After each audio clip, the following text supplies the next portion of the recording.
shielded my eyes from the sun, and then I saw him. A teenage boy, wearing jeans and a yellow t-shirt. He was standing over the falls, right on the edge, staring straight down to the jagged black rocks below the falling water. He took a step forward.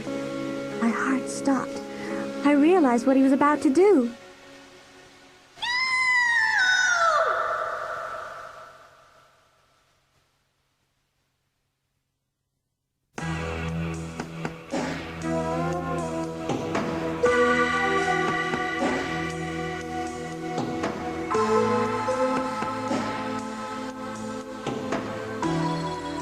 The Dead Girlfriend by R.L. Stine.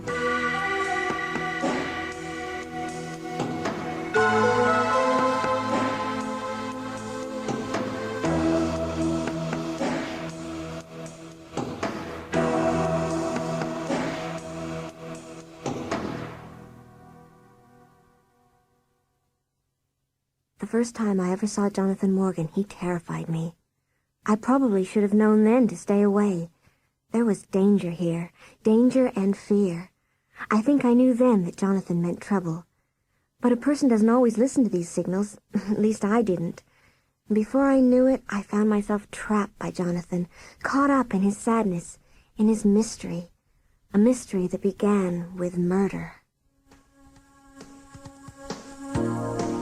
It all started on a beautiful, warm day in late April. I had borrowed my brother Kenny's bike and went riding. I wanted to explore Shockland Falls, our new home. Kenny's bike was a clunky BMX, heavy and slow, but my own 21 speed had been stolen just before we moved, so what choice did I have? Bike riding is my passion. I love the rush of wind against my face, the total freedom of it. Dad and Mom were still unpacking cartons. You just don't realize how much stuff a family of four owns until you move to a new town. Anyway, I took off on Kenny's bike, impatient to get away and explore Shockland Falls. It was the first really warm spring day, and the afternoon sun felt hot on my back. My hair, which is long and blonde, was flying in the breeze. The air smelled so sweet. All down my street the dogwood trees had blossomed. It was like riding under majestic white arches, so pretty and unreal. It didn't take long to explore Shockland Falls. It's a very small town. The community college where Mom and Dad are going to teach next semester is at one end. Then come quiet streets, lined with small, nice-looking houses. And in the middle is a small shopping district. 2-story buildings mostly, a 2-screen movie theater, a bank, and a post office. Not much else. I rode slowly past the small shops. For a Saturday afternoon, the town wasn't very crowded. I think most people were home doing spring cleaning, working on their gardens and yards. I was saving the best part of my tour for last. I hadn't seen the famous falls yet, so I headed towards them. Mrs. Pratt, the real estate agent who sold us our house, couldn't stop raving about how beautiful and spectacular they were, cascading straight down from a sheer cliff like a steamy white curtain into the wide Monahonka River below. She said it was as pretty as Niagara Falls, except much smaller, of course, and you could see the town from up at the top. I followed Main Street past the shopping district and soon found myself in the fancy part of Shockland Falls. Big houses with teams of gardeners out working in the yards, planting beds of flowers. Then the big houses gave way to woods. The trees were still mostly bare, the spring leaves just beginning to open. I found the bike path Mrs. Pratt had described. It curved through the woods, climbing higher as it went, becoming steeper and steeper as it made its way up through the thick trees. After 10 minutes, I found myself at the top. I kept pedaling. The woods were all to my right now. To my left, the steep cliff edge, a sheer drop to black rocks below. I slowed down. There was no guardrail or anything. At some points, the dirt bike path came within a foot or two of the cliff edge, and the path was really twisty. I heard the falls before I saw them. Then suddenly the path curved, and the falls were right in front of me. They were dazzling. The white water fell straight down, sparkling like a million diamonds, splashing back up in a shimmery white mist. Looking down, I could see the wide brown river flowing between green banks. Beyond, I could see the town, tiny like a miniature. I slowed to a stop. The bike path ended abruptly in a tall pile of gray granite rocks. I shielded my eyes from the sun. And then I saw him, a teenage boy, wearing jeans and a yellow t-shirt. He was standing over the falls, right on the edge. I gasped and gripped the handlebars. He was staring straight down to the jagged black rocks below the falling water. Still staring straight down, he took a step forward. My heart stopped. I realized what he was about to do.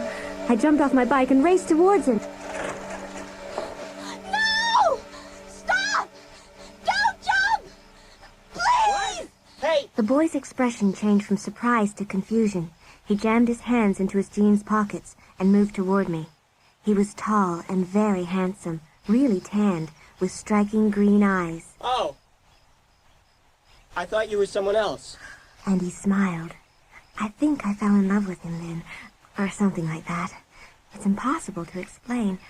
I was so embarrassed about shouting to him like that. I'm sorry. I thought you were gonna... What? I saw you at the edge and... You thought I was gonna jump. His smile faded, and his eyes burned into mine.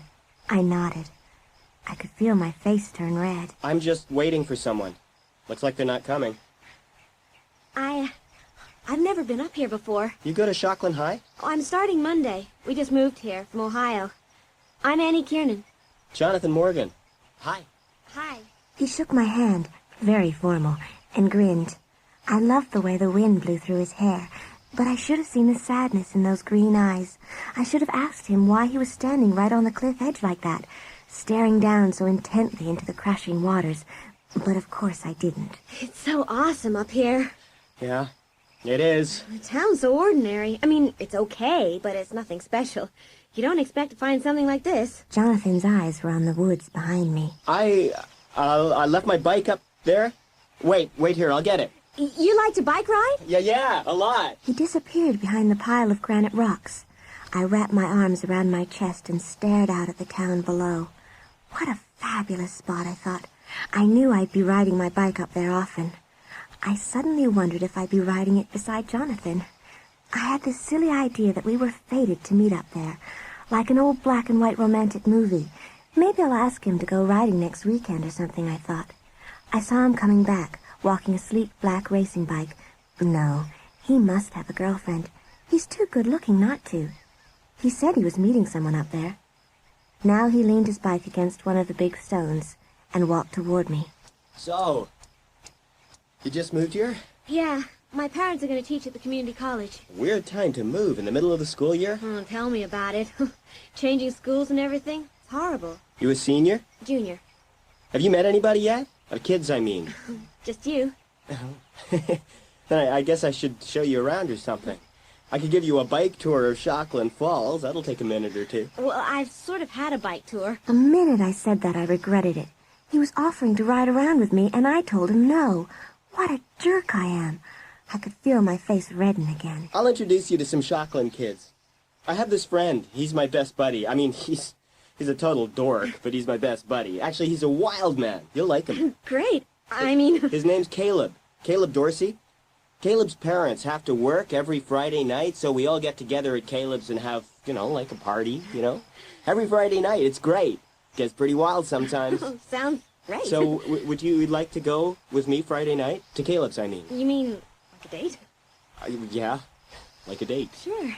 I'd love to. Great. Look, I've got to go now. Me too. The sun had dipped behind a wide white cloud. The air grew chillier. We made our way across the dirt to get our bikes. I was feeling really good. The first boy I'd met in Shockland Falls, a really great-looking guy, had asked me out. Not a bad start, I thought. Jonathan picked up his bike and walked it over to me. Then we headed around to the other side of the big rocks where I had left mine. To my surprise, the bike was standing up, tilted against a rock. I remembered letting it fall when I went running over to Jonathan. Strange, I thought. When I got to the bike, I got my second surprise. Whoa! Hey, what's going on? What's up? Oh, I don't believe it. Look at this. Both my tires have been slashed to pieces. I don't believe this. I don't get it. Oh. There's no one else up here. I gazed up at him. His eyes were narrowed on the woods, as if searching for someone there. But the woods were empty. I shuddered. Kenny's gonna kill me. Who's Kenny? My little brother. It's his bike. I'll help you walk it home. That's okay, No, here, take my bike. I'll walk yours. This is so dumb. I mean, who would do this to me? I mean, who would climb all the way to the top of the falls just to wreck some stranger's bike? Jonathan didn't reply. His mood had changed so quickly it frightened me. We followed the path down through the woods. It seemed to take forever to get down to the street. All the way, Jonathan kept his eyes lowered to the ground, his jaw clenched. Was he angry at me? I was totally confused. It didn't make any sense.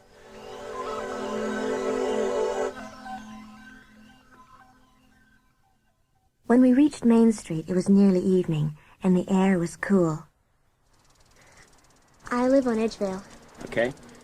Hey, Jonathan! We turned back to watch a girl ride up on a sleek red bike, wearing an oversized blue and white Shockland high t-shirt with a big S on the front. She had curly red hair, which cascaded down her shoulders like a waterfall, and a face full of freckles. Her blue-gray eyes were flashing him a warm smile. Hey, Jonathan, hi. Ruby, What's happening? bike trouble. Oh. This is Annie. Annie, Annie Kiernan. That's my bike he's pushing. I mean, it's my brother's. Oh, I'm Ruby Bonds. Ruby tossed her red hair behind her shoulders and quickly turned her attention back to Jonathan. I wasn't sure she'd even looked at me. Ruby, where have you been? Up the falls? No way. I've just been riding around. I've been cooped up all day helping my mom with spring cleaning. So I wanted to get a little exercise. You see Dawn today? No, I'm going over there tonight. Annie just moved here. Oh. Hey, what happened to your bike? Somebody cut the tires. I really can't believe it. Oh. Ruby flashed Jonathan a look. Something was going on between the two of them, but I couldn't figure out what. Was Ruby the person Jonathan was waiting to meet up at the falls? If she was, why didn't he ask her why she hadn't turned up? I decided he had to be waiting for someone else. I had the feeling that Jonathan didn't like Ruby. She kept smiling at him, but I couldn't tell how she felt about him. Listen, I gotta go. Oh, watch out for Jonathan, really. He's dangerous. A real dangerous guy. Ruby! Later! She's weird. She was only kidding about me, you know. Ruby and I are old pals. Yeah, I could tell she was joking. But I wasn't so sure. She hadn't looked as if she were joking. She'd looked very serious. Was she really warning me to stay away from Jonathan? Was he really dangerous? What a crazy idea. I glanced once again at Jonathan. He looked perfectly okay to me. Better than okay. With those wild green eyes and that dark tan skin. I don't care, I thought. A short while later, we were standing at the foot of my driveway. Thanks for walking me home. That's okay. Sorry about your bike. You want to come in or something? No thanks. I've got to get home. I'll see you in school on Monday. Yeah, great. Nice meeting you. And don't forget about Friday night. Oh, don't worry, I won't. I'm looking forward to it. I watched him ride away and turned to drag Kenny's bike up the driveway. But then I stopped. Someone on a bike was waiting at the corner under the shadows of a tall hedge. Waiting for Jonathan. I stepped back to see who it was. Ruby. As he drew near, she pedaled out of the shadows. They talked for a moment, close together, side by side on their bikes. Then they rode off together. What's going on here, I wondered? What exactly is going on?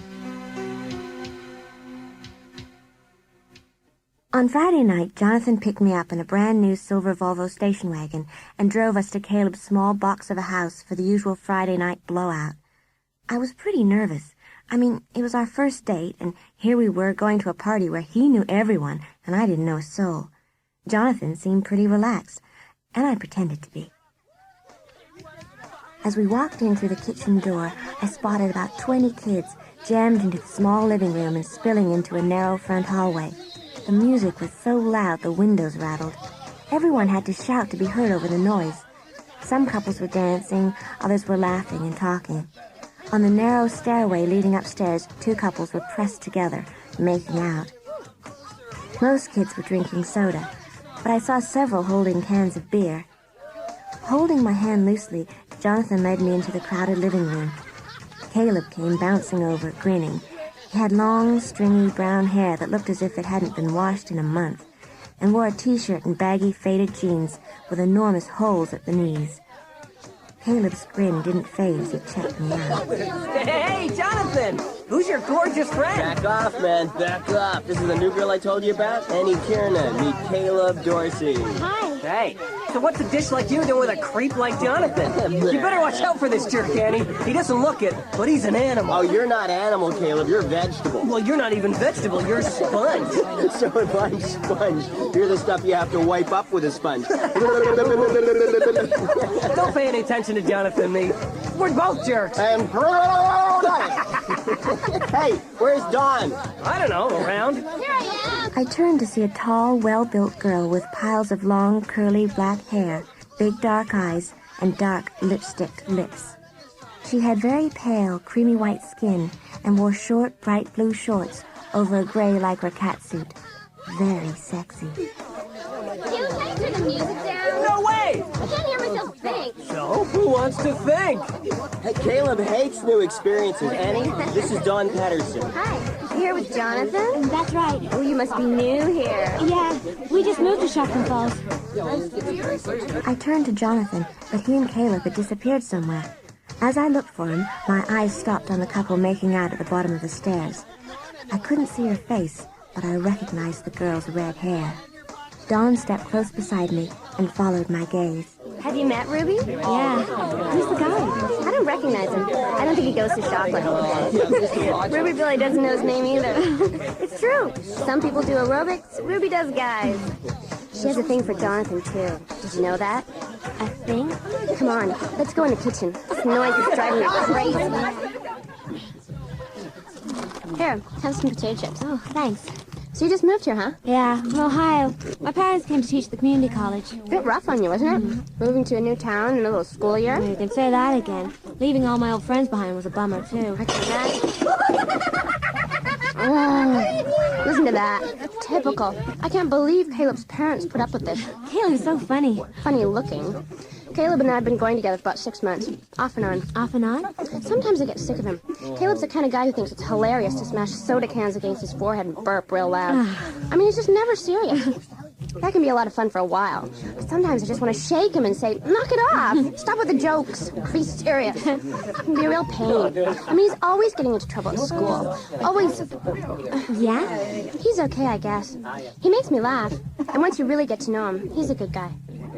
Listen, Annie. There's something you should know about Jonathan. Huh? About Jonathan? Yeah. He's been through a bad time.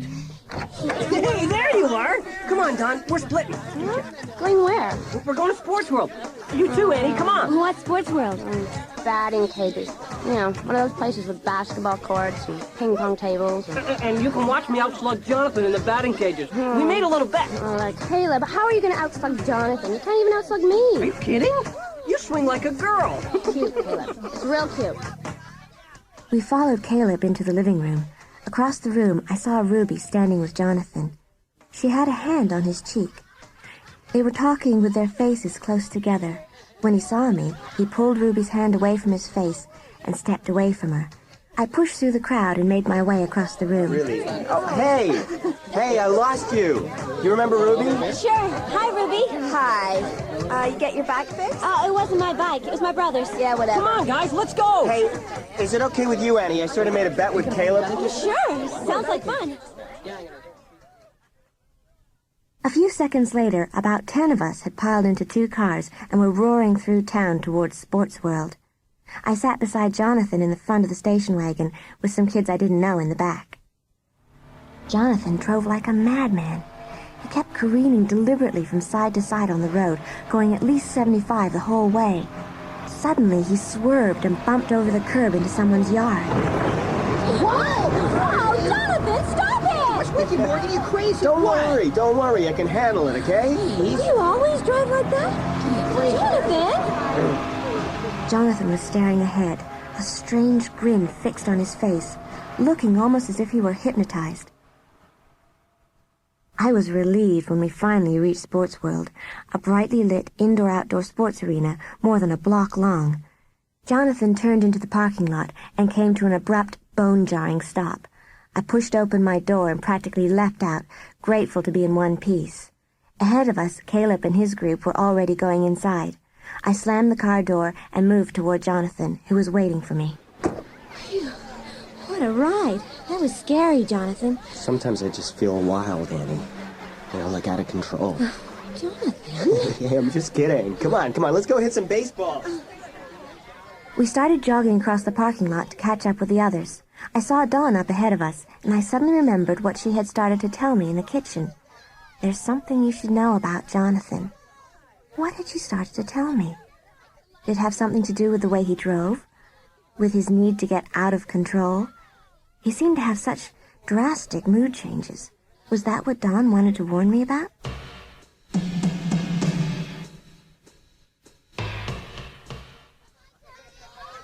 The batting cages were outdoors, in the back of the building, under daylight bright lights. I could see a row of them, long canvas and wire mesh cages, with pitching machines near the far end. The place was crowded with teenagers and young people. We had to wait for a batting cage. I kept close to Jonathan, peering through the mesh into the cages, watching helmeted batters take their swings against 90-mile-per-hour pitches. It was a chilly night. It felt more like winter than spring. Hey, you're shivering. You cold? Oh, a little. I should have worn a sweatshirt or Here, something. take my jacket. I don't need Oh, it. thanks. Look at that guy. He's swinging an hour late on every pitch. Where's Caleb? Oh, I don't know. He was right here a minute ago. Hey! Up here, kiddies! Surprise! We both looked up. Caleb was clinging to the side of the cage, 15 or 20 feet above the ground. He was holding onto the mesh with one hand and making chimpanzee gestures with the other. Oh, man. Hey, you! Get down from there! Me, Tarzan! Now he's climbing to the top of the cage! Caleb is so crazy. He'll do anything. My eye caught Dawn a few yards away. She didn't appear to be at all amused. Caleb, get down from there! Stop being an idiot! Hey, come on, get down from there, I said! What do you think you're doing? Jonathan, join me! You got a great view up here! Honestly, do you believe that guy? Come on, man, you chicken! Come on up, wimp! The smile faded from Jonathan's face. I shuddered. Jonathan had the strangest expression on his face. Fear mixed with anger. His entire body went rigid. He stared up at Caleb without moving. Hey, chicken face! Hey! Hey, chicken face! What's the matter, you chicken? Come on, Jonathan! Jonathan glanced nervously at me. Then he started to call up to Caleb, but his words choked in his throat. Caleb's hand had slipped away from the mesh. He started to fall.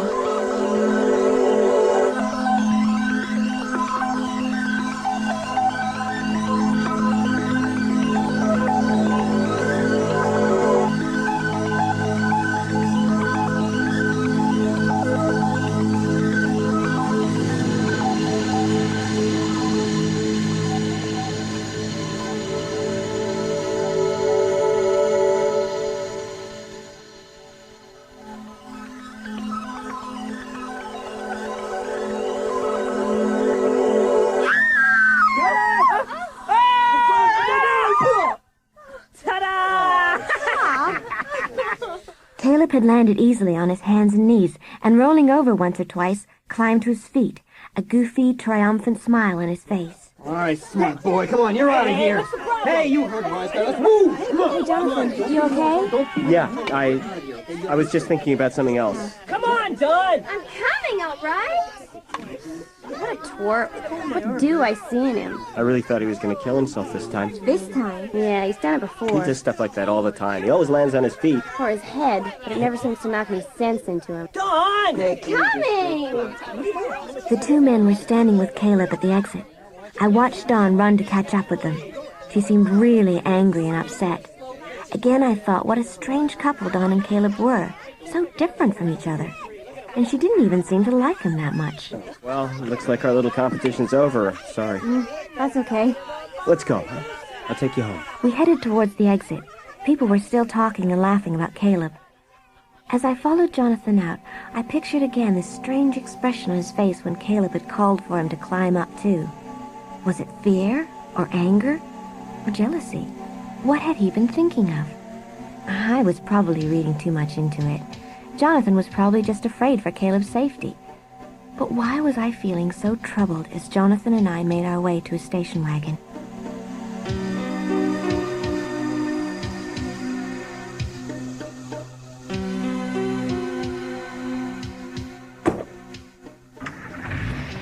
Ooh, this car is ice cold, Jonathan. Can you turn on some heat?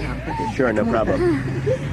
Caleb's such a dweeb. I wouldn't want to be in Dawn's shoes for anything. She must be so embarrassed. He'll do anything. Hey, remember that time he broke into the Granger swimming pool and got caught swimming naked with a bunch of kids? That's nothing. What about the time he was arrested for breaking into his own house? Oh, yes! Oh, he doesn't care. He's been arrested 20 times. Caleb's not a criminal. I mean, he's never been convicted of anything. He always pleads insanity. By the time we dropped the other kids off, I was feeling really good and had finally gotten warm as Jonathan pulled the station wagon up my driveway. He shifted into park, but didn't shut off the engine. The porch light was on, and the lights were on in my parents' bedroom upstairs. The clock on the dashboard read 11:24. Still pretty early. I wondered if Jonathan was going to kiss me. Gazing at him in the pale white light from the porch, I knew I wanted him to. His eyes studied the green lights on the dashboard. I wondered what he was thinking. Well, that's a typical night in Shockland Falls. I enjoyed it. Me too.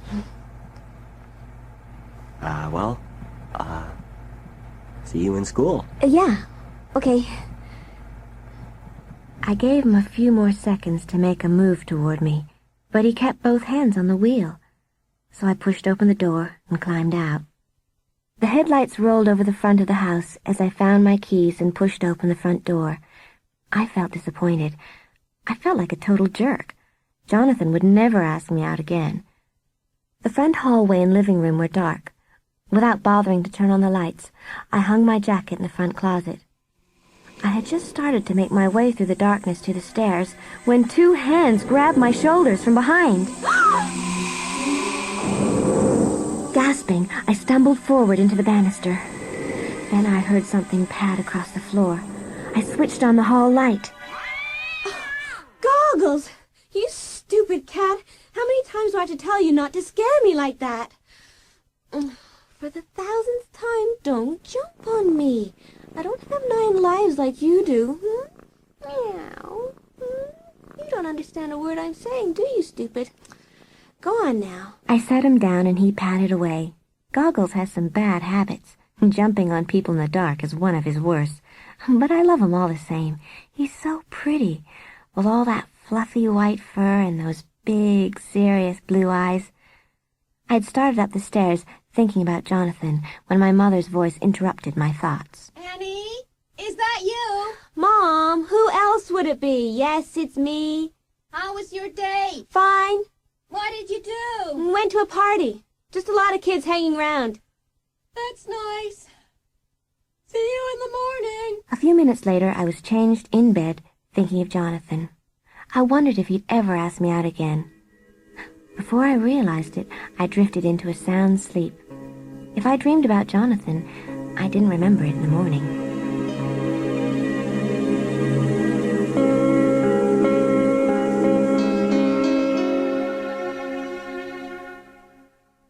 I ran into Dawn in school on Monday morning.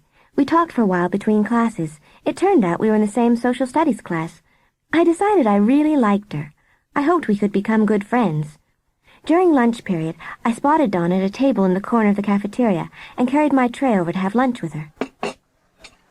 Hi, Dawn. Mind if I join you? Of course not, if you're not too bothered about being with doom and gloom. That social studies term paper's going to be a real grind. You worry too much. I'm sure you'll breeze it. Anyway, you've had 3 weeks already to research your papers. I'm going to have to spend every available free minute in the library and then hours in the computer lab typing it up. Even then, I wonder if I'm ever going to be able to catch up. Oh, I won't have much time to spend with Jonathan, that's for sure. I wouldn't worry about that. He'll be around. He's not going anyplace. Oh, I hope not. You really like him, don't you? Yeah, I do. He's a bit strange sometimes, but yes, I do like him. Where'd you meet him exactly? Up at the falls. Where? At the falls. I was bike riding. You know, exploring. I followed the bike path up to the falls. I can't believe it. What's wrong, Don? I just can't believe Jonathan would ever go up there again. I mean, after what happened. Did something bad happen up there? To Jonathan? Yeah, a few months ago, last January. I guess I might as well tell you about it. I mean, everybody knows. It's not like a secret or anything, that's for sure. What? Stop being so mysterious. You're driving me crazy. I don't think you'll like it once you hear it. What's driving you crazy? Oh, hi, Ruby. Didn't see you coming. That's not surprising. You both look so serious. What are you talking about, your hair? Social studies term papers. Oh, that. We don't have term papers in Curtis's class. We have a killer essay test instead. Well, I think I'd rather have the test. I'm getting such a late start. You wouldn't want this essay test, believe me. It has real easy, specific questions like compare and contrast everything on Earth. Oh, yeah. We chatted on about teachers and classes. All the while I was dying to hear what Dawn had started to tell me about Jonathan. But it was obvious Dawn didn't want to talk about it while Ruby was around. What could it be, I wondered? Why was Dawn so surprised that Jonathan was up at the falls? We were nearly finished with our lunches when I felt a tap on my shoulder. See what I mean? Hi there, stranger. Oh, Jonathan, hi. How's it going? Oh, okay, I guess. I keep getting lost. This school is so much bigger than my old school. Have you seen Caleb, Don? He's doing lunchtime detention. Detention? What for? He said a rude word to Mrs. Kelman. Caleb only knows rude words. Annie, did you get your new bike? Yeah, I got a used one. The new ones were too expensive. It's excellent, though. 21 speed. Great. You want to go riding Saturday afternoon? Oh, I told my dad I'd help him unpack some cartons in the garage. But I'm sure I can get out of it. Yeah, great. Come pick me up, okay? Okay. I'll catch you later. Watching Jonathan making his way out of the cafeteria, I felt really happy. Maybe Jonathan didn't think I was a total drip after all.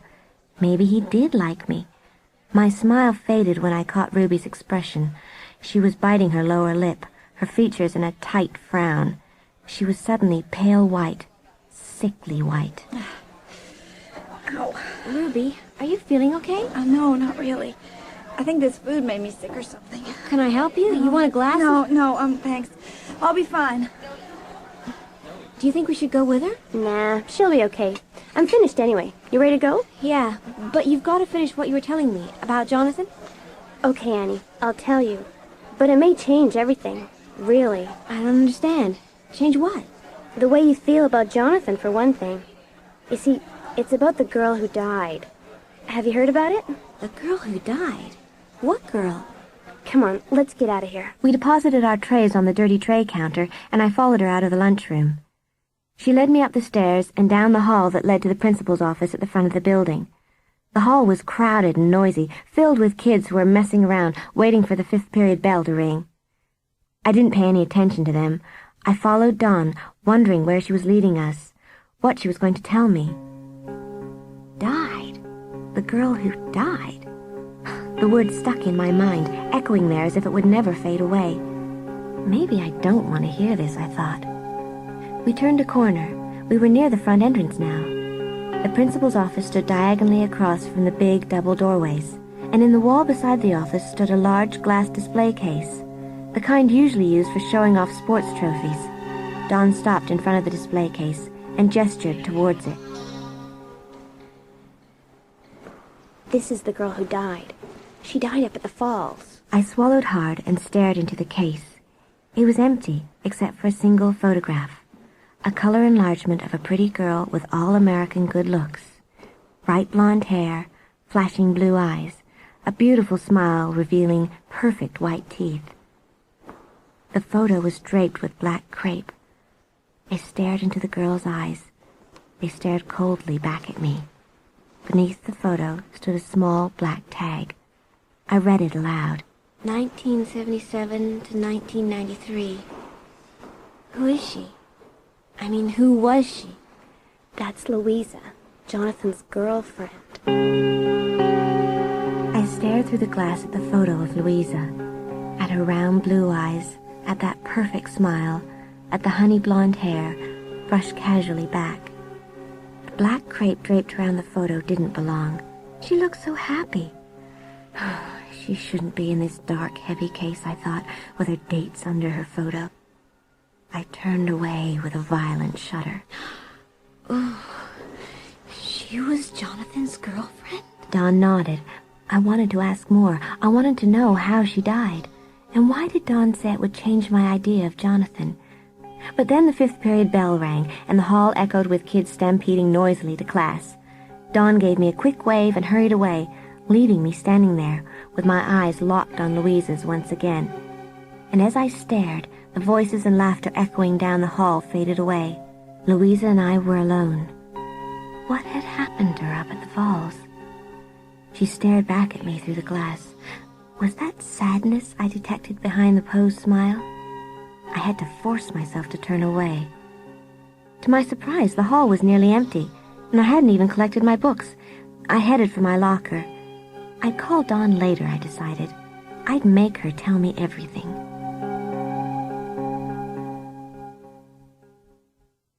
That afternoon seemed to drag on forever. I was very distracted. I don't think I heard a word anyone said. After school, I spent a couple of long, dreary hours in the computer lab, typing my social studies research onto a disk. Normally, I enjoyed doing research, but I joined the class so late and I was so far behind everyone else, I felt really pressured. Shockland High seemed a lot more intense than my old school. That night, struggling to concentrate on my math homework, I found myself still thinking about Louisa, still eager to unravel the mystery about her. I kept calling Dawn all evening, but there was no answer. So frustrating. I didn't get to talk to Dawn about Louisa until lunch period the next day. I forced Dawn to gulp down her lunch. Then I dragged her to the display case at the front of the building. Dawn, you have to tell me the whole story. What happened to her? You sure you want to know? Yeah, I'm sure. Tell me what happened. Well, no one really knows. I mean, no one knows for sure. Start at the beginning. Well, it happened last January. It was a really warm day for January. Louisa and Jonathan went bike riding up to the falls. Somehow, Louisa and her bike went over the falls, and she died. Over the falls? Over the falls. But Jonathan told everyone he'd left Louisa for a minute or two. He said he saw someone, back on the bike path, or he thought he saw someone. Anyway, he went to see who it was, and when he came back... When he came back, Louisa was gone? That's right. Jonathan looked for her, and then he saw her bike, down below on the rocks, all mangled. And Louisa? 2 days later, they dragged her body out downriver. She'd been all cut up by the rocks. I tried to focus on the photo in the display case, but it wouldn't come clear. I rested one hand against the wall to steady myself. Such a horrible story. I could picture it all so clearly. I could hear the roar of the falls in my ears. I could see the cliff edge and the black, pointed rocks in the river below. I could see it all. The police decided it was suicide. In case you didn't already know it, Jonathan's parents are very rich. They got the police investigation to end very quickly. But no one suspected Jonathan, did they? No, not really. But there were stories. You know how rumors get started. Well, what kinds of rumors? Just rumors. Rumors that Jonathan and Louisa had a big fight.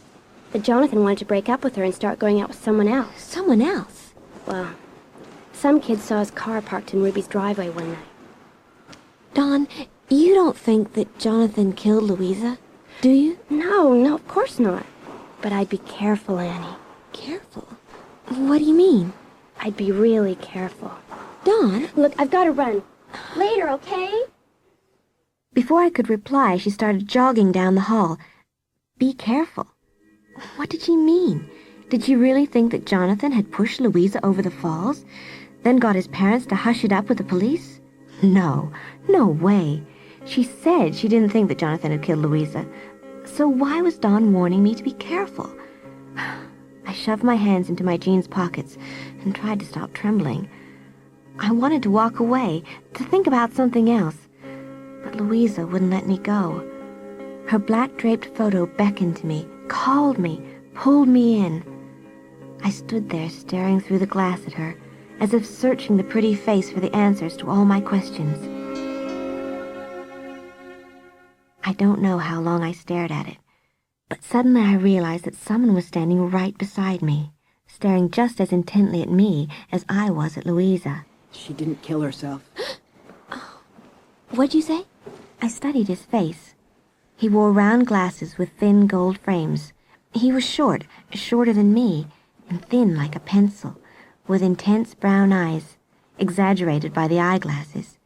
He flashed me a nervous smile and blinked 2 or 3 times behind his glasses. Hi. You were in the computer lab after school yesterday, right? Yeah. I was there too. Did you see me? No, I was concentrating so hard on keyboarding my research, I didn't see anybody. Oh. My name is Ryan. Ryan Baker. I'm Annie Kiernan. I know. You just started here, right? Right. I glanced up at the clock outside the principal's office. The bell was going to ring any second. Ryan turned his gaze to Louisa's picture. She was a really good friend of mine. I mean, we were really good friends. Yeah? We didn't go out or anything. We were just really good friends. What a terrible thing to have happened. You've heard the whole story? Yeah, most of it. Well, she didn't kill herself. How do you know? I just know. I guess we should get to class. Are you busy Saturday, Annie? Would you like to go to a movie or something? Well, I guessed you'd probably be busy. Well, some other time, maybe. Yeah, some other time. Nice meeting you, Ryan. See ya. He mumbled something and hurried off. I watched him disappear around the corner. Taking one last glance at Louisa's photo, I turned away and hurried to class.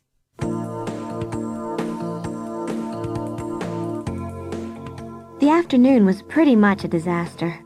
I'd done the wrong pages in the math workbook, and I was pretty well wrecked by the time I got up to the computer lab after school. I still had several pages of research to type into the computer.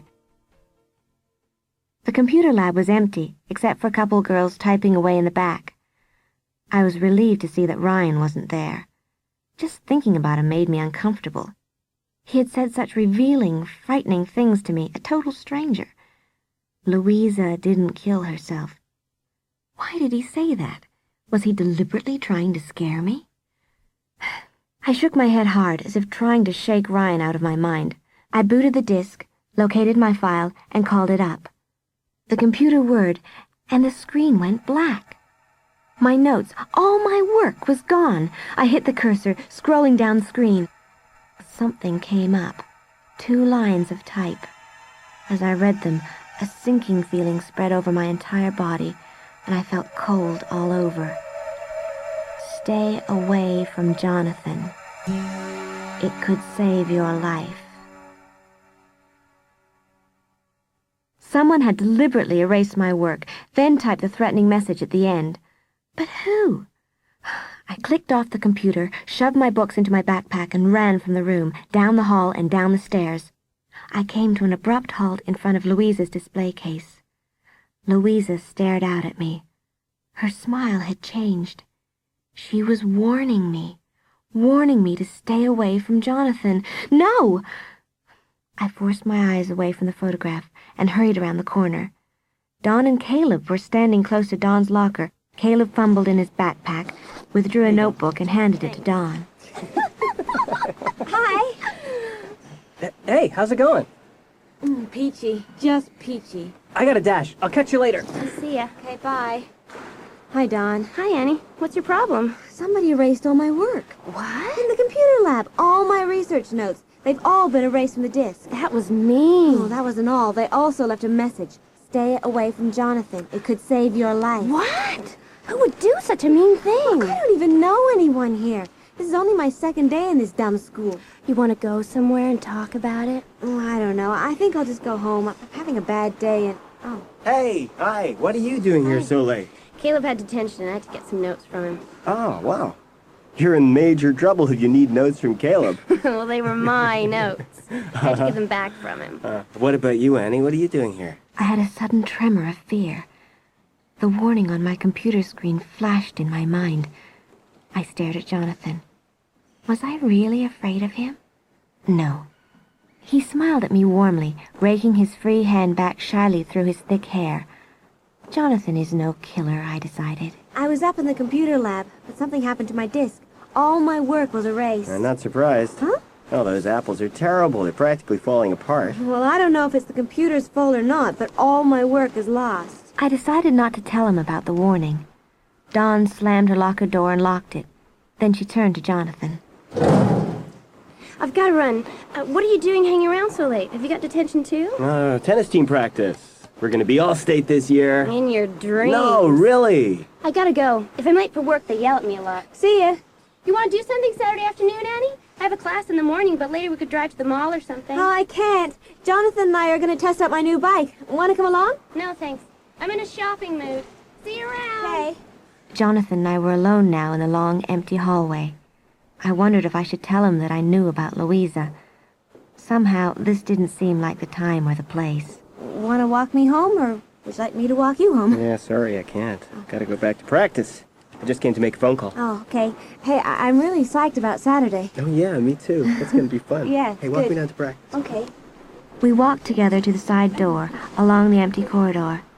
He started to open the door, then hesitated. To my surprise, he leaned down and kissed me. I was stunned. Looking over his shoulder as we kissed, I suddenly saw something. Someone was watching us from the corner where the hallway turned. Then, whoever it was pulled back out of sight, but not before I saw a flash of red hair. Ruby.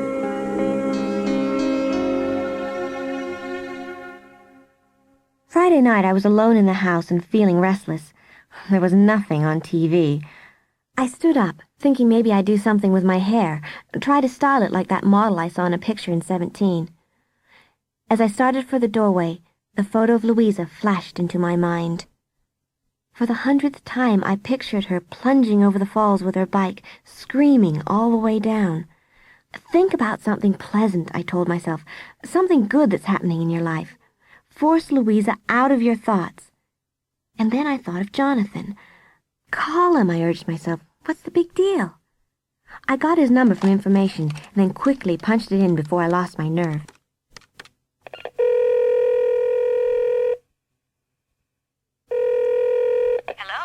Oh, Mrs. Morgan? Is that you, Ruby? Hasn't Jonathan picked you up yet? He left for your house a long time ago. Ruby? Sorry, I must have the wrong number. Jonathan was out with Ruby?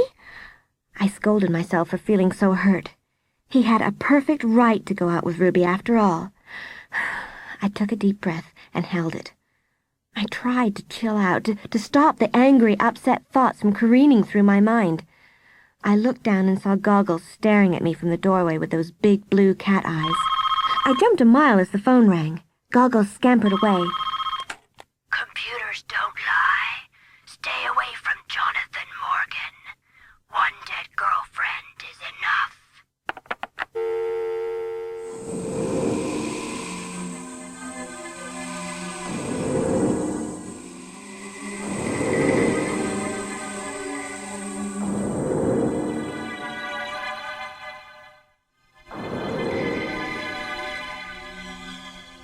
I wasn't frightened at first. I was more angry than frightened. Did someone really think they could scare me away from Jonathan by whispering stupid threats over the phone? The more I thought about it, though, the more frightened I became. The phone caller knew about the computer. He or she obviously was the one who had erased my term paper disc. And did the caller also slash Kenny's bike tires that afternoon when I first met Jonathan?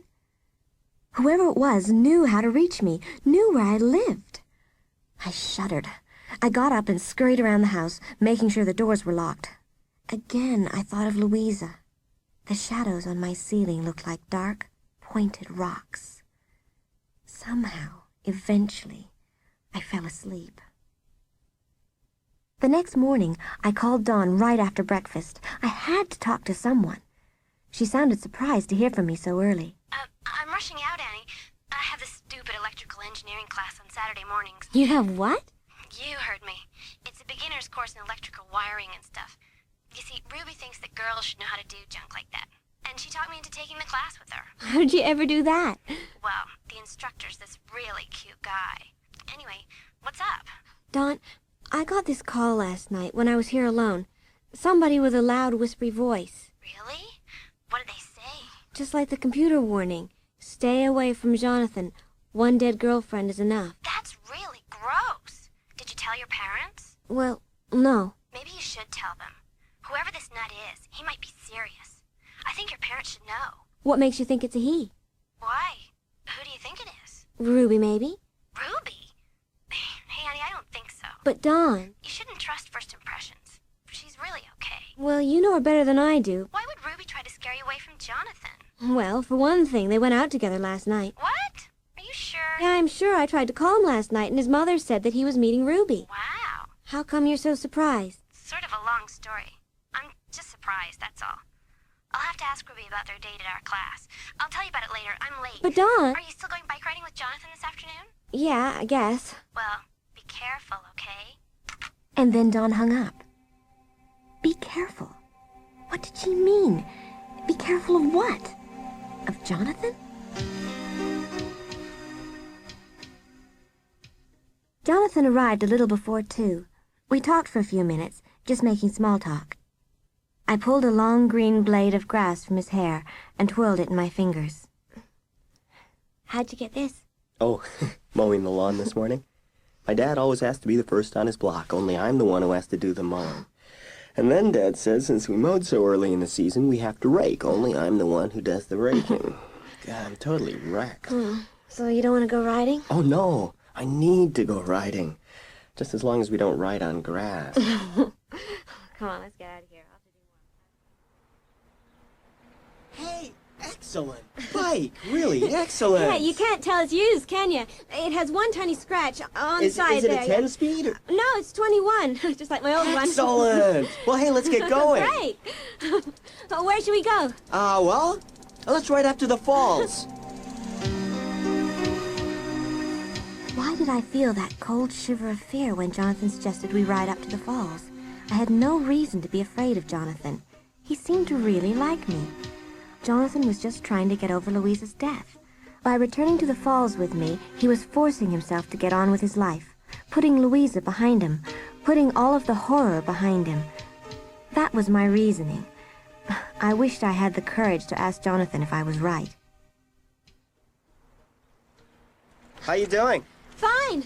I like this bike. Hey, that's Caleb's house over there, remember? Just as we came even with the driveway, Caleb appeared walking towards us. He spotted us immediately. Hi, Caleb. Hi. Hey, hot day, huh? Yeah, hot enough. You get your bike fixed? Pretty much. You want to come with us? Sure. I haven't had any better offers. Where are we riding? Up to the falls. Huh? What did you say?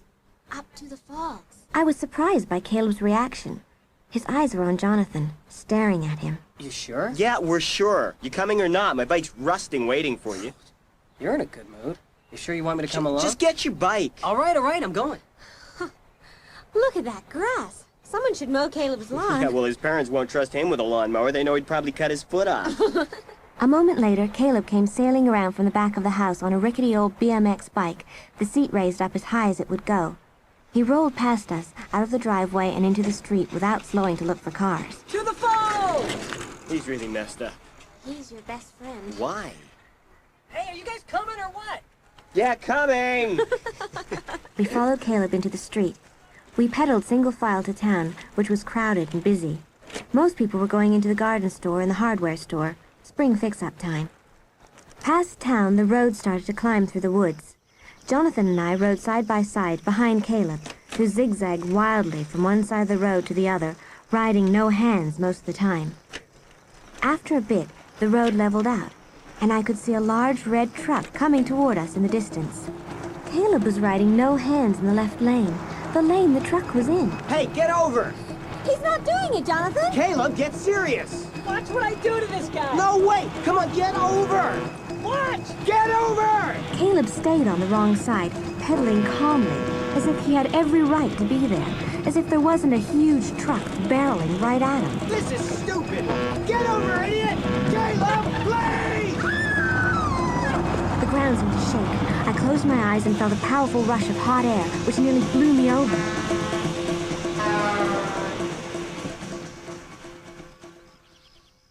When I opened my eyes, Caleb was seated on his bike on the other side of the road, both feet on the dirt, grinning like an idiot, very pleased with himself. You could have been killed, man! No way! I've got timing. Timing? You're crazy. It's all timing.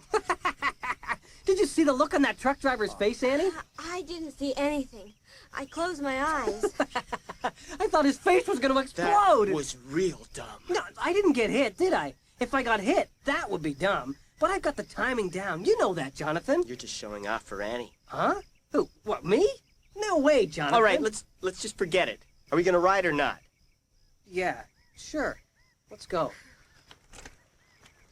He could have bought it that time. Why does Caleb like to play such dangerous games? Because I'm a dangerous guy. I'm so dangerous. Panic, Dorsey. Enough is enough.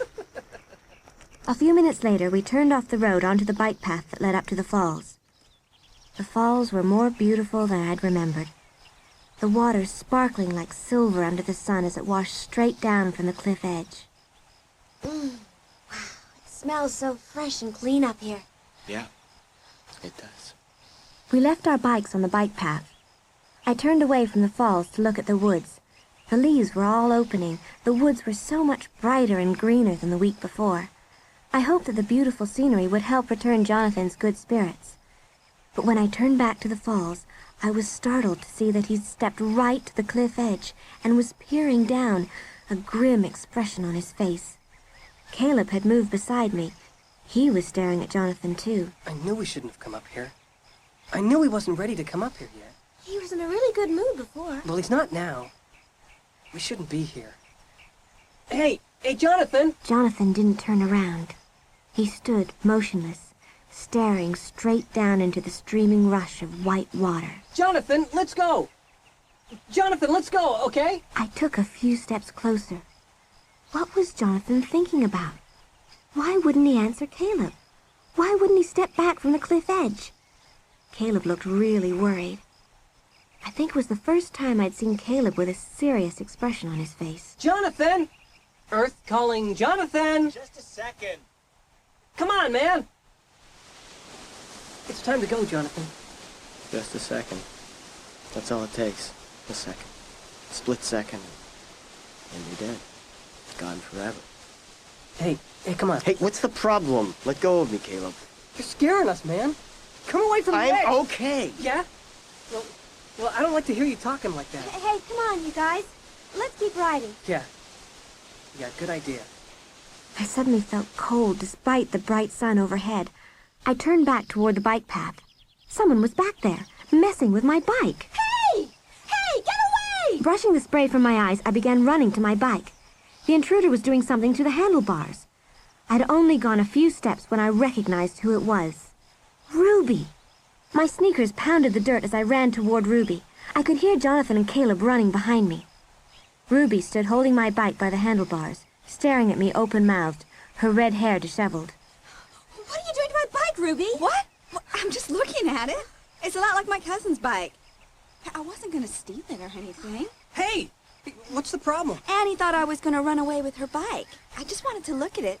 Here, take it. Ruby, I'm sorry. Well, I'm not a thief, you know. Hey, Annie didn't mean it. Remember, someone slashed my tires last week. That's why I Well, thought... it wasn't me. I'm really sorry. Really, I didn't mean... Okay. Ruby's bike was lying on its side a few feet down the bike path. She picked it up and walked it back towards the tall granite rocks. I wheeled mine after her, and Caleb followed. Stopping, Ruby shielded her eyes from the sun with one hand as she followed the curve of the sloping bike path. Where's Dawn? Is she with you? Oh, here she comes. I saw Dawn, standing up as she pedaled, moving slowly up the hill. A few seconds later, she hopped off her bike and walked it up to us, red-faced and out of breath. Her dark hair was wet, a large strand matted against her perspiring forehead. Well, I'm a little out of shape. Got to lose some weight.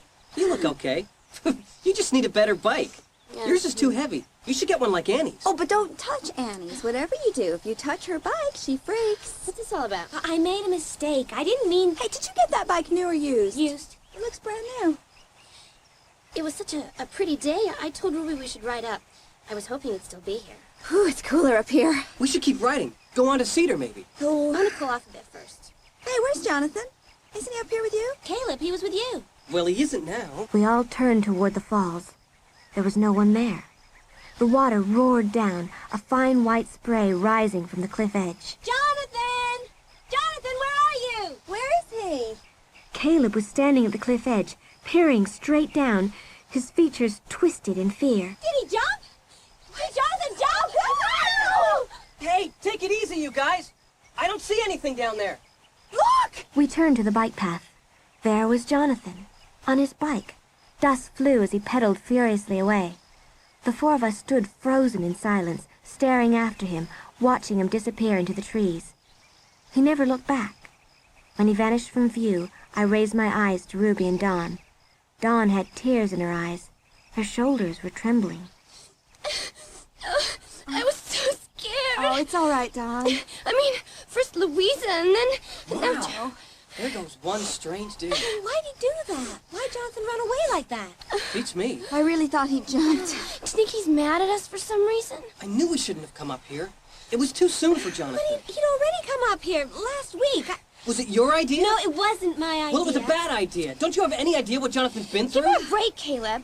Annie knows the whole story. You know what? Let's get out of here. Let's ride someplace else, okay? This place gives me the creeps. I keep picturing Louisa standing there. Yeah, let's keep riding. I think I better get home. I'm so behind on my term paper. You sure? It's too nice not to be stuck inside doing schoolwork. I know, but I better do it. Don't be upset about Jonathan, Annie. He's moody. I guess you've noticed.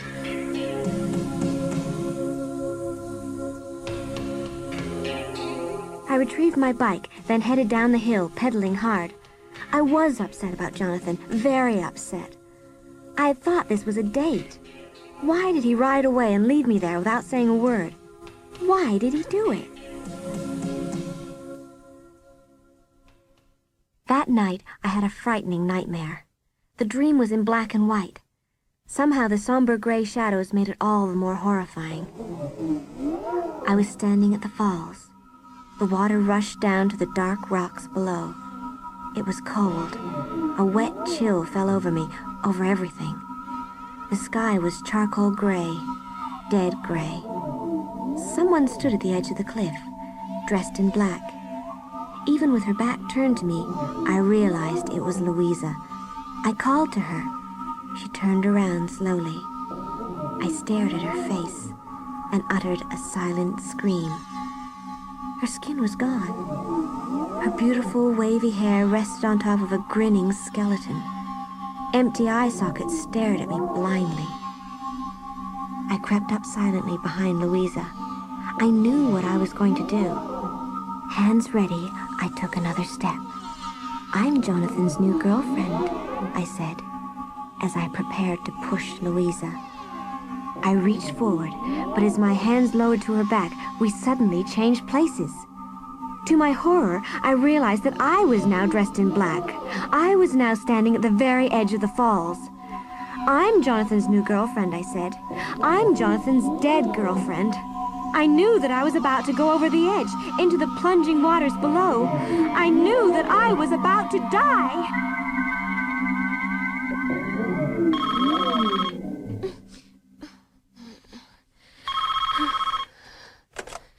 Hello? It's me. Annie, is that you? It's me, Jonathan. Huh? Jonathan? Who'd you think it was? What time is it? Oh, Jonathan, it's nearly 2. Oh, I'm sorry. Why are you whispering like that? I don't want my parents to hear. I'll take away my phone if they hear me calling so late. You scared me. I thought you were someone else. I just called to apologize, for this afternoon. Okay, go ahead, apologize. I apologize. Apology accepted. You could have called earlier, I wanted to, but I had to go somewhere with my dad. Listen, Annie, I shouldn't have run off like that, but it's hard to explain. That's okay. I shouldn't have suggested we go up there. It was just too soon. Probably don't know about Louisa. Yes, I do. I heard. Yeah, I guess everyone talks about it. Dawn told me, about Louisa. Hey, you want to get together tomorrow? We could go to a movie or something. Wish I could. I won't run away again, I promise. I've got to work on my research. I'll never get that paper written at this rate. I see. Sorry. I guess I better hang up now. We better get some sleep. Yeah. Good night, Jonathan. I'm glad you called. So am I. I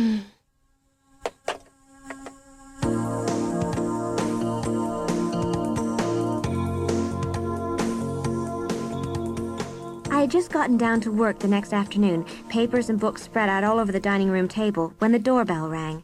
Since I was the only one home, I ran to answer it. Dawn! Hi. Can I come in? Sure, but I really have to work. I know. I brought you a bunch of books for research. Hey, thanks. That's really nice of you. I think it's all stuff you can use. I'll only stay a minute. Have you talked to Jonathan? Yeah, last night. He called me at 2 in the morning to apologize for running off. He woke me up. Yeah? What reason did he give? He said it was just too soon for him to have tried to go back up there. It was just too, you know. Yeah. Weird. Poor guy. Well, I've just about had it with his pal Caleb. I'm gonna break up with him. I really am. I don't know why I put up with him for so long. Are you serious? I don't know. Don't say anything, Annie, to anyone. Okay. In case I chicken out or change my mind. Well, I better go so you can work. See you tomorrow. I suppose I should have said something nice about Caleb. Maybe Dawn was confiding in me so that I'd defend Caleb and make her change her mind about breaking up with him. But I remembered the way he'd shouted at me at the falls. I remembered the intense look of dislike on his face as he glared at me, so I didn't defend him. I put it out of my mind and buried myself in my research books. I worked for a couple of hours, but my mind kept wandering. The hideous dream kept invading my thoughts. Louisa. I wondered what she was like, what her voice sounded like, what her laugh was like. I glanced up at the clock. It was a little past 4, and I hadn't covered much ground at all with my research. I stood up and stretched, feeling restless. I couldn't sit there anymore. I had to get out, get some exercise to clear my mind. I pulled a long-sleeved shirt over my t-shirt and hurried outside to get my bike out of the garage. It was a gray, overcast day. Heavy, dark clouds hovered menacingly low. I could hear the rumble of thunder in the distance, but I didn't care. I had to ride for a while. As I pedaled down the drive and into the street, the cool, damp air felt good against my hot cheeks. The wind brushed my hair back as I stood up and pedaled harder, picking up speed. Faster and faster. I wanted to ride faster than my thoughts. I wanted to ride away from the frightening dream, away from Louisa's smiling face, from everything and everyone. Houses and lawns rolled past in a gray-green blur. My heart was pounding. Now there were cold drops of rain in the air, and the sky grew even darker. I rode past the high school, then turned my bike down the dirt path that led into the woods behind the school. I hadn't had a chance to explore these woods before. Someone had told me they stretched on forever. The tall trees blocked out most of the remaining light. It was nearly as dark as night here. But I couldn't stop riding. I wasn't ready to turn around. It felt so good to be speeding through the cold air, under the dark trees. Then I heard a sound. Behind me. Close behind me. I turned and saw someone on the path. Someone dressed in dark clothes, running after me at full speed. Panic gripped my legs. I tried to pedal harder, to get away. Then my front tire hit something in the path, and the bike flew out of control. Oh! Ryan? Ryan, what are you doing here? Here, let me help you up. Are you okay? Are you hurt? No, I don't think so.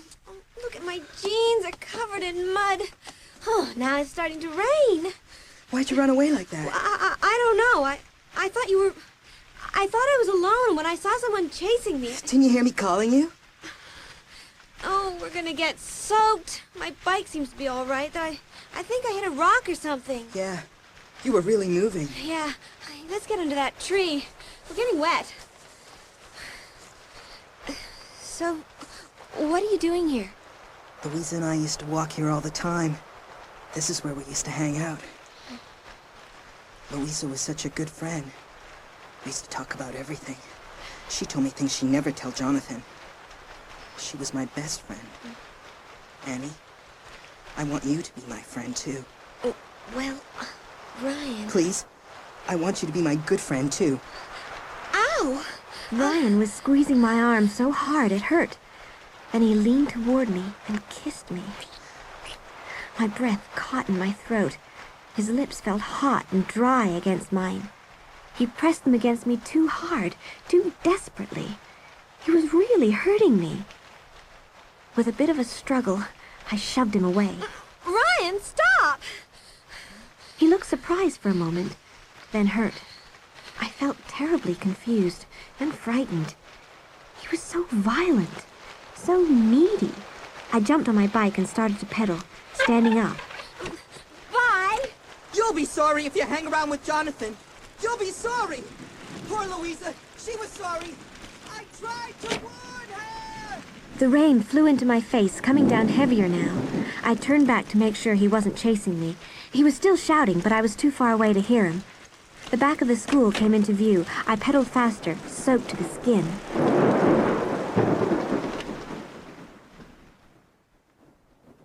After school on Monday, I was on my way to the computer lab. I was determined to get all my research notes typed in so that I could organize them and then start writing my paper. As I hurried down the hallway toward the lab, I saw Ruby speeding off in the other direction, her red hair disheveled, an intense, thoughtful expression on her face. I called out to her, but she didn't seem to hear me. She kept right on going. What's her problem, I wondered. Then a familiar voice called from behind me. Hey, Annie, wait up! Oh, hi, Don. How's it going? Listen, the cheerleaders are having a bake sale in the gym, and Ruby and I are meeting down there. Want to join us? Oh, I'd like to, but I can't. I've really got to get these notes onto my disk. I'm going to be staying late every afternoon. Aw, come on. No, really. I'm so far behind, especially since my disk was erased. Well, why don't you type really fast, then hurry down to the gym? No way. Okay. Call you later. Dawn gave me a little wave and hurried down the hall. I trudged on to the computer lab, lugging my armload of books. Miss Elwood, the computer instructor, was at her desk in the back of the room. She glanced up as I entered and smiled. There were a couple of other kids I didn't recognize, typing away at keyboards. I put down the stack of books beside the computer I always used. It was an old Apple, but I really liked the keyboard. No one else seemed to like this computer, so it was always free, ready for me to use. I found my disk and shoved it into the drive. I turned on the power, and the computer hummed to life. I lowered my fingers to the keys to type in the opening commands to boot the disk. As my fingers pressed the keys, a painful jolt, like lightning, shot over my hands with a loud crackle. Electricity crackled over my hands, shot through my body. I tried to pull my hands away, but the crackling blue-white current held me prisoner. The pain was so intense. My entire body was trembling. And then everything went black.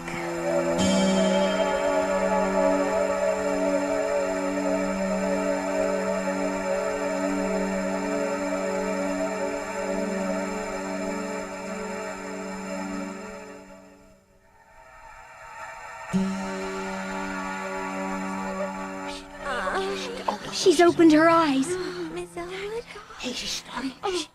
Annie, can you hear me? Yes. Can you see me? Yes. What happened? What am I doing lying on the floor? You got a bad shock. Huh? You got a shock from the computer. It's unplugged now.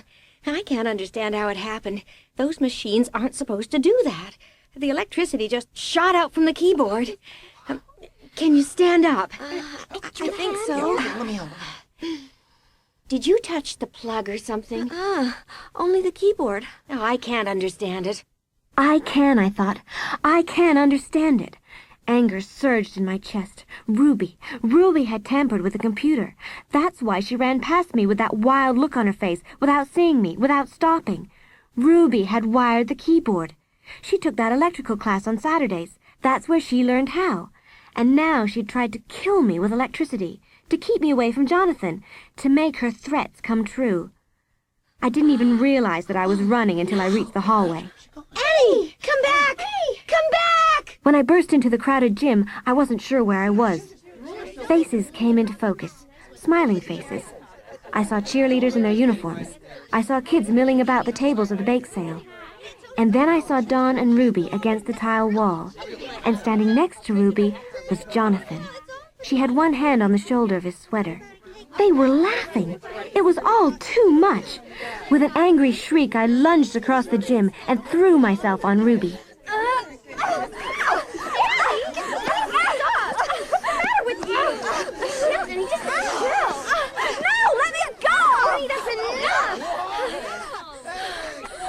What is the matter with you, Karen? Are you way! You're not! Annie, what is your problem? What is your problem? You know what I'm talking about! No, I don't. You are messed up, Annie. You really are. Well, say something, Jonathan! Aren't you gonna say anything? Annie, I don't know what's going on. Oh, Jonathan! I felt embarrassed, humiliated. You are messed up, Annie. I mean it. You are really messed up. I turned and ran, my chest heaving, my head throbbing. I heard Dawn calling me from the gym, but I never looked back. I ran up the stairs, panting loudly, stumbling as I climbed. Then I started down the front hall and turned into the corridor where my locker was. Some of the lights had been turned out. I stopped short when a figure stepped out of the darkness and moved silently toward me. And when her face came into the light, I uttered a silent scream of horror. It was Louisa.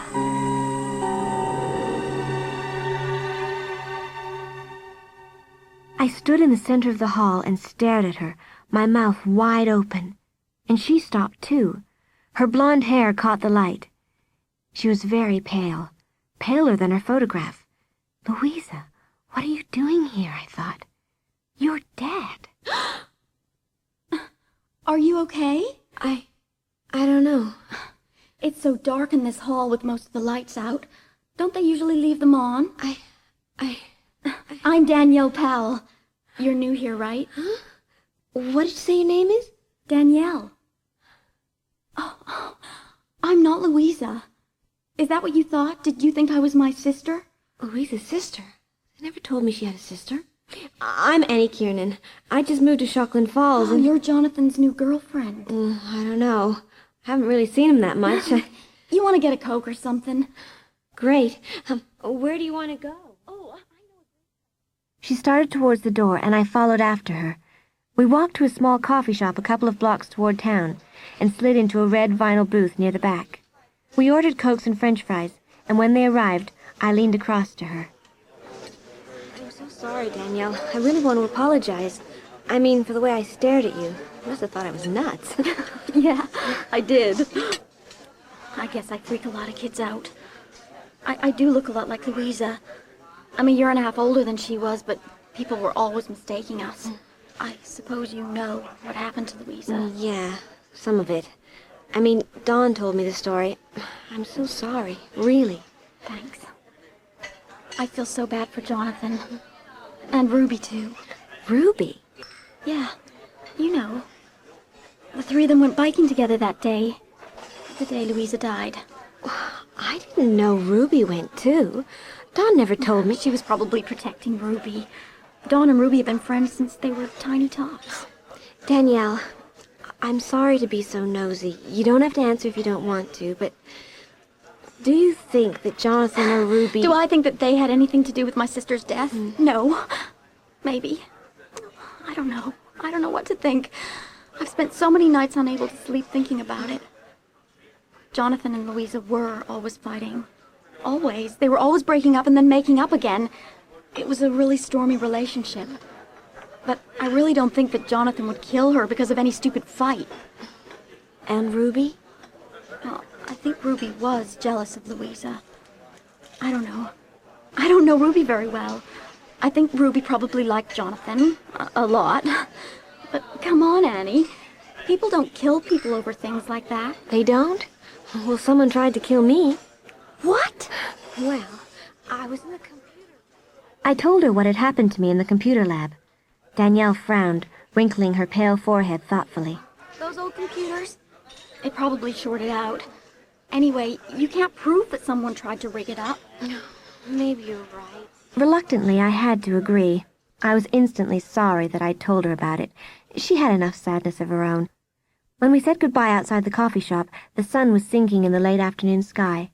I gave Danielle a little wave, then stood watching her walk away. She was so light, she seemed to float away like a pale ghost, disappearing into the cold, blue afternoon.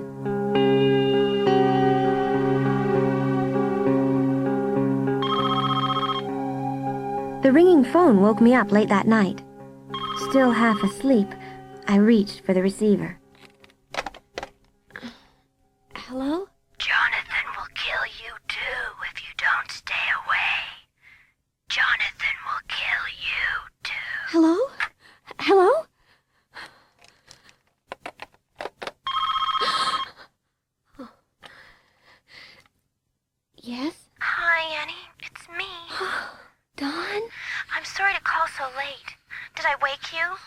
gosh. It's almost midnight. I'm sorry, but I've just been so upset. I've been thinking about you and Ruby all night, Annie. You know, what happened at the gym. You really should apologize to her. Annie? Are you still there? Apologize to Ruby? Dawn, are you out of your mind? She tried to kill me. Annie, listen. She wired the computer keyboard to electrocute me. She couldn't have. What about that electrical class you two are taking? We've only had 2 classes. She can barely unscrew a light bulb from a lamp. Well, then who did it? How should I know? It was probably an accident, Annie. But you shouldn't have blamed Ruby. She called me tonight. She couldn't stop crying. Boo-hoo. Annie! Why are you sticking up for Ruby? Well, she's my friend. Well, how come you didn't tell me that Ruby was up at the falls when Louisa died? Well, it was old news, Annie. I didn't think you needed to know it. I didn't want to turn you against Ruby. I thought all 3 of us could be good friends. I guess I should tell you the whole story. I think you should. Well, Ruby had a thing for Jonathan for a while. I don't think Jonathan was ever seriously interested in her. He just saw her as a friend. But sometimes, when he and Louisa were fighting, he'd go out with Ruby. That was all. After Louisa died, it was all over between them. Oh, really? Well, then how come Ruby and Jonathan went out together last weekend? It wasn't a real date. Ruby told me all about it at the class on Saturday. It wasn't a date at all. Listen, Dawn, someone is trying really hard to frighten me away from Jonathan, and I think it's Ruby. I don't. I don't think it's Ruby. No way.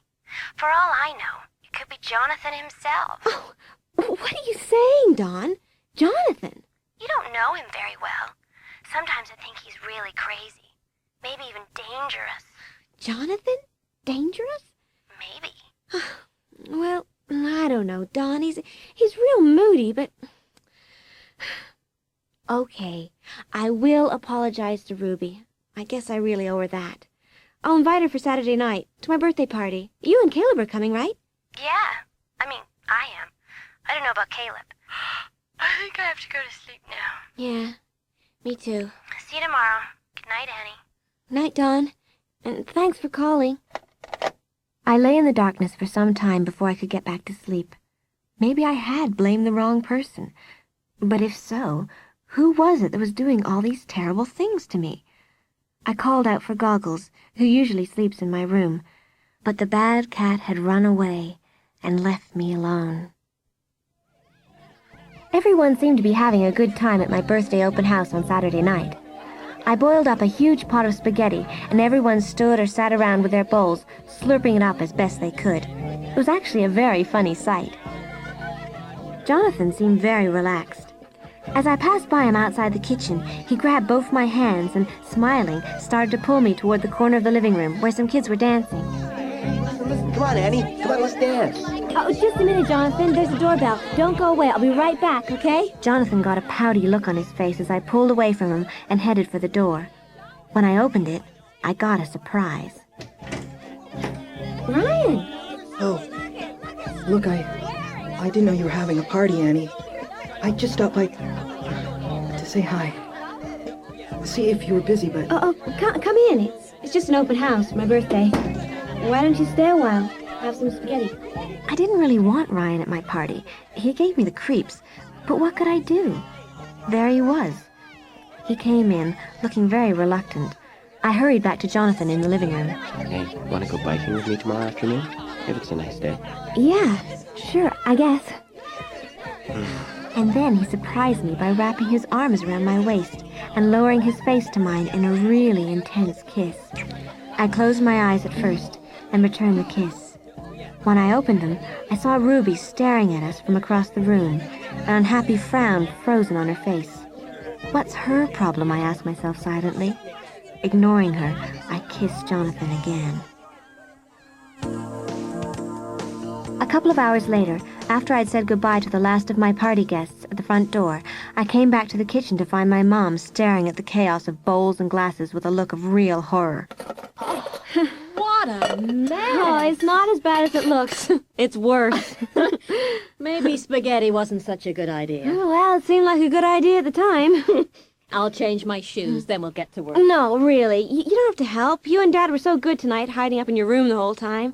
We were good, weren't we? But I'll come help you clean up anyway, Annie. Otherwise, you'll be here all night. Hey, You left the spaghetti water on. No, I didn't. I turned it off. I remember. Well, it's boiling over. Huh? We both made a mad dash to the stove and turned off the burner. The lid was bouncing around on top of the pot, steaming liquid frothing up, running down the sides onto the stove. I lifted the lid. Bobbing on the top of the boiling water was a large white hunk of cotton. Oh, yuck. What's this white stuff? How'd this get in here? What on earth is it? I poked at the blob of white with a long wooden spoon. As I rolled it over, 2 blank blue eyes came into view. It wasn't a hunk of cotton bubbling at the top of the pot. It was goggles.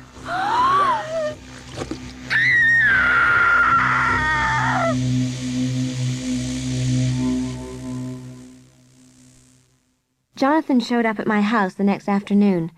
I was surprised to see him. I told you on the phone, I don't feel like riding. I know. I wasn't gonna come, but then I thought it might be good for you to get out of the house, you know? Get some sunshine. Take your mind off what happened. Jonathan, who would do such a thing? Who would be so cruel? Oh, it had to be someone at the party. Come on, Annie. Don't think about it anymore. It's almost like summer out. It's really great. Come on out for a short ride. It'll make you feel better. Really. Come on. You can't just sit and mope in this kitchen all day. It's too depressing. Okay. I called my mom to tell her I was going out and followed Jonathan out the back door.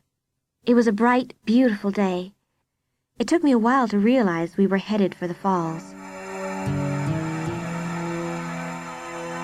We left our bikes on the bike path and walked toward the cliff edge. We both sat down on the ground, the falls roaring beneath us. I decided to tell Jonathan about how someone was trying to scare me away from him. He listened to the whole story without moving, a vacant expression on his face. I just don't understand it. The same person must have killed Goggles. But who could it be, Jonathan? Who? You have to say something. I can tell you're keeping something from me. I know it's hard for you, but I've got to know, Jonathan. You've got to tell me the truth. The truth? You've got to tell me what really happened up here that day. Now, wait a minute, Annie. No, you have to tell me. You have to tell me the whole story about Louisa. I know you cared about her so much. Cared about her? Cared about Louisa? Are you crazy, Annie? Cared about her? I hated Louisa. I hated her so much I killed her.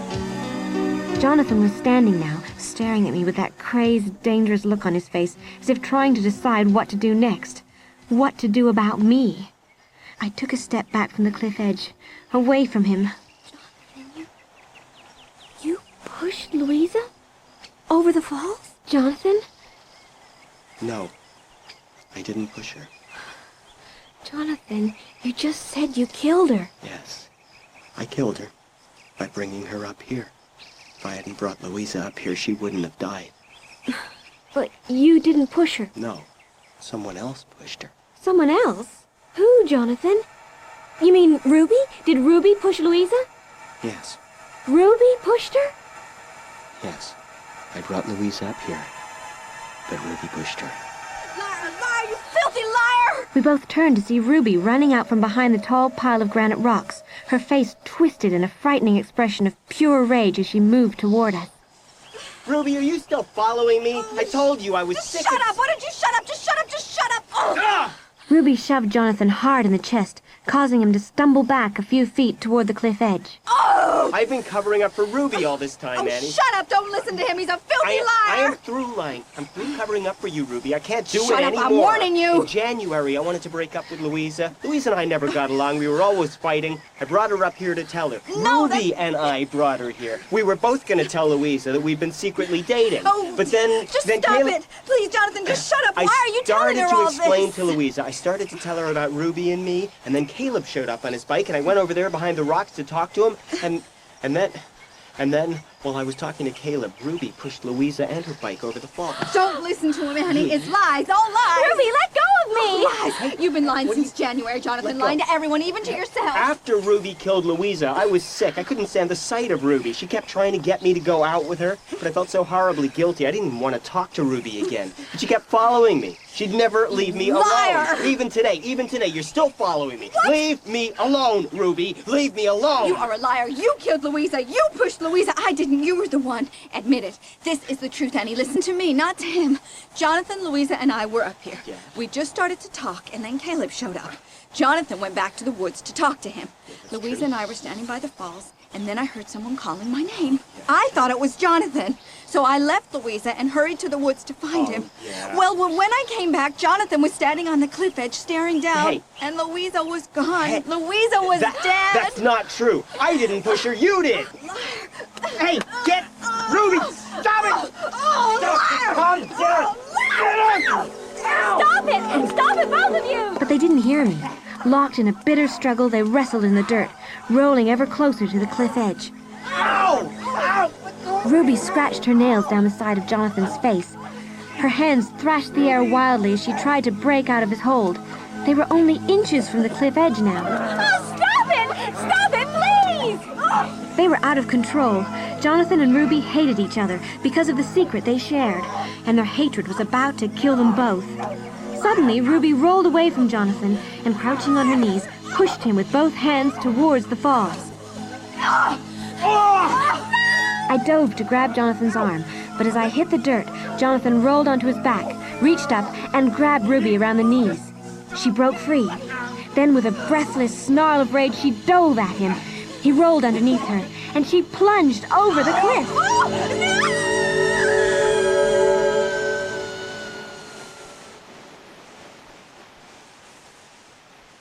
I couldn't move.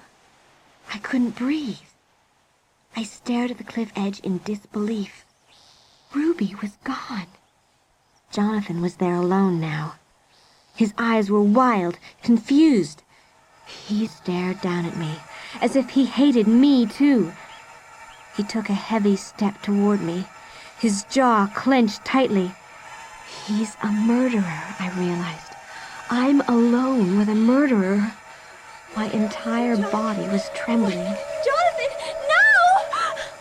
I leapt to my feet. I turned and started to run. And ran right into Dawn, coming from the bike path. I threw my arms around her. Oh, Dawn, thank God you're here. It's okay now. Really, Annie, it's okay now. I let her guide me back toward Jonathan, back toward the cliff edge. But Ruby fell over the side. Did you see? I saw it all. Jonathan stood at the cliff edge, staring at Dawn suspiciously. What are you doing here? I saw it all. I was back at the rocks, and I saw everything that happened. You mean? I saw Annie push Ruby over the cliff. What? What did you say? I pulled away from her, but she blocked my path. She took a step forward, her eyes narrowing. I had no choice.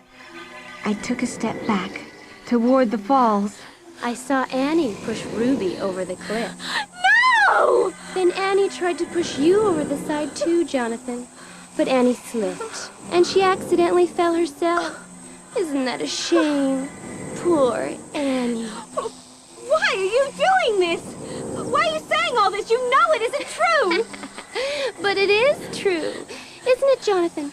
At least, that's what Jonathan and I will tell everyone after you're gone, Annie. Dawn, I don't get this. Oh, no, Jonathan, I guess you don't. Well, let me explain. Why do you think I put up with that idiot Caleb all these months? I couldn't stand Caleb, but I stayed with him just to be close to you. After I killed Louisa, I thought that you and I... You killed Louisa! All these months, you and Ruby suspected each other.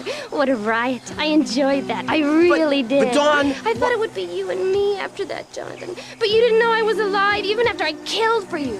First, Ruby wouldn't let you alone. Then Annie came along with her perfect blonde hair and her perfect little figure. I tried to scare Annie away. I really tried, but... It was you. You slashed my bike tires. You rigged the computer and made those threatening phone calls. You murdered Goggles. Enough talk. Jonathan, say goodbye to Annie.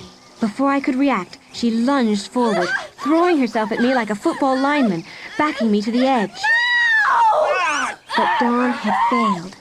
Jonathan had tackled her from behind, with his arms around her legs. I was safe. Jonathan was holding Dawn face down, pinning her on the ground. Suddenly, the red and blue flashing lights of a Shockland Falls police car appeared at the end of the bike path, and 2 black uniformed policemen were hurrying towards us across the dirt. Throw me over, too! I know you want to! I know you hate me! That's enough of that, young lady. Come on now. Stop it. Stop it. I've got it. Come on, quietly. It's all over now. I'll take your shirt. Come on now, lady. You all right, miss? Gotta come away from that cliff edge. How'd you get here? I mean, how'd you know we were here? Your friend. What friend? The one who went over the falls. She was lucky. Ruby? Yeah. She's got a broken arm and some broken ribs, but she walked out. She told us you were up here. Good thing, huh? Ruby's gonna be okay? She'll be fine. Now then, I better get back to the car. You two need a ride home? No thanks. We can ride our bikes. Get cleaned up, and then come to the station. We'll need statements from you both. As the police car pulled away, I could see Dawn in the back seat with the other policeman. She was still screaming and crying. When we were alone, Jonathan put his arm around my shoulder and led me back to our bikes. Well, who says nothing ever happens in small towns? I think it's gonna get a lot more boring from now on. Oh, I sure hope so. Then he put his arms around me, pulled me close, and kissed me. He was sweaty and smelly. He was covered in dirt, and his face was caked with dried blood. But I kissed him back. I hardly even noticed.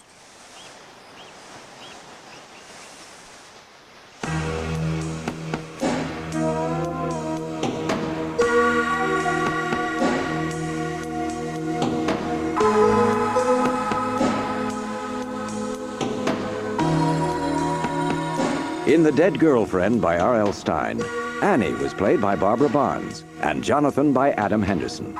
Dawn was played by Rhonda Miller, Ruby by Laurel Lefkow, Caleb by Eddie Glen, Ryan by John Stephanuk, Danielle by Debra Staples, Miss Elwood and Mrs. Morgan by Liza Ross. Other parts were played by the Story Circle Company. The Dead Girlfriend was adapted by William Roberts. The music and studio production was by John Mayfield. It was directed by Anne Rosenfeld. The Dead Girlfriend was a Story Circle production for Scholastic Publications Limited.